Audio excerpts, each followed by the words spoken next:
পেশেন্টটাকে আগে ইনস্টাভিট অ্যান দেয়া হয়েছিল। তো ইনস্টাভিট অ্যান যেটা ছিল সেটা আপনার নরমাল স্যালাইনের সাথে এই মেডিসিনটা হচ্ছে মিক্স করে দেয়া হতো। ভিটামিন বি কমপ্লেক্স দেন ভিটামিন সি এর কম্বিনেশন আছে।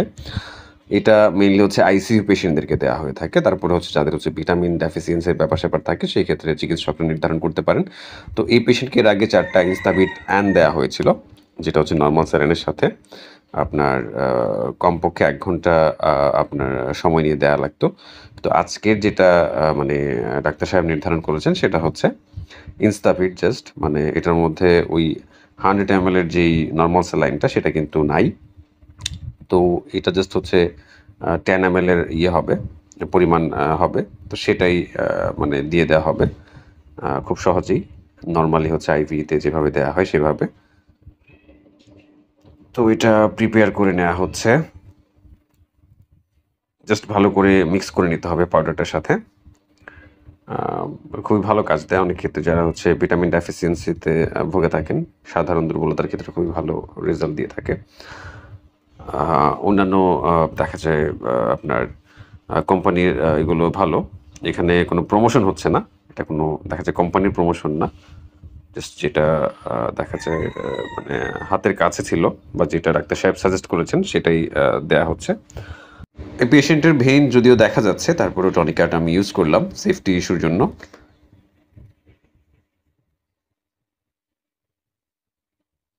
এখানে আপনারা ১৫ থেকে ২০ ডিগ্রি অ্যাঙ্গেলে এটা ইনসার্ট করবেন। ভেনাসে ইনসার্ট করবেন মানে আইভি দেবেন ইন্ট্রাভেনাস। যারা নতুন তারা এই ভিডিও দেখে ট্রাই করবেন না প্লিজ। কারণ অনেক প্যারামেডিক ভাই বোনদেরকে দেখছি যে এখনও তারা মানে আইভি ইনসার্ট করতে ভয় পায়, হাত কাঁপাকাঁপি করে, অনেক সমস্যার দেখা যায় সৃষ্টি হয়। কারণ ইমার্জেন্সিতে কাজ করতে গেলে ভাই এগুলো দেখা যায় আগে থেকে ক্লিয়ার করে নিতে হবে, হাত ইয়ে করে নিতে হবে। এখানে আমি বারবার কিন্তু আমি চেক করে নিচ্ছি যে ব্লাড আসছে কিনা, ঠিক আছে? যদি কোনো কারণে এটা জায়গা মতো না গিয়ে থাকে সেক্ষেত্রে আপনি যখন মেডিসিনটা পুশ করবেন তখন দেখবেন যে পেশেন্ট লাফ দিয়ে উঠছে, খুব ব্যথা পাচ্ছে। তো এটা খুব ভালো করে চেক করে তারপরে হচ্ছে দেবেন। আমি বেশ কয়েকবার চেক করে নিয়েছি। ভিডিওটা যদিও ফার্স্ট মোশনে করা, দ্যাটস ওয়াই খুব তাড়াতাড়ি দিয়ে ফেলছি এরকমটা মনে হচ্ছে, বাট এটা ১০ মিনিট প্লাস সময় নিয়ে আমি দিয়েছিলাম। তো আইভি ইনসার্কশন এটা দেখেই আপনারা ট্রাই করবেন না। এটা অনেক দেখা যায় আস্তে, আস্তে করতে পারবেন যদিও, বাট কারো তত্ত্বাবধান থেকে করতে পারলে বেটার।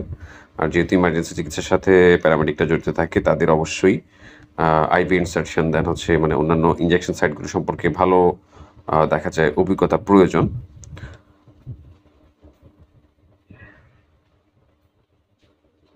পেশেন্টের আসলে লাস্ট ডোজ হওয়ায় মানে তিনি মোটামুটি সুস্থই ছিলেন। উনাকে বসিয়ে দিয়ে দেওয়া হয়েছিল।